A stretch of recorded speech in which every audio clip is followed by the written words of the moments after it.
কারণ এখানে যারা আছে দে আর ফাইটার, তারা অনেক স্ট্রাগল করে দেশটাকে স্বাধীন করে আজকে এখানে পড়ে আছে।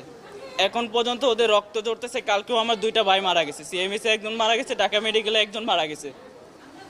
আমার ভাইয়েরা এখনো মারা যাইতেছে, এখনো আমাদের শরীর থেকে রক্ত ঝরতেছে। আমরা এখনো পরিপূর্ণভাবে সুস্থ হতে পারি নাই। আমাদের দায়ভার সরকার নেওয়ার কথা ছিল।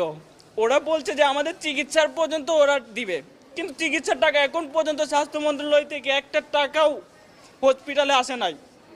আপনারা খোঁজ নিয়ে দেখেন স্বাস্থ্য মন্ত্রণালয়ে হসপিটালে 1 টাকা দিল কিনা। তারা নোটিশ ঠিকই দিছে। আমাদের যে ট্রিটমেন্টটা এখন হচ্ছে, পুরোপুরি ট্রিটমেন্টটা মানুষের যে বিত্তবানরা আছে, বিত্তবানের ডোনারদের টাকা, সেই টাকা দিয়ে আমাদের ট্রিটমেন্টটা চলতেছে।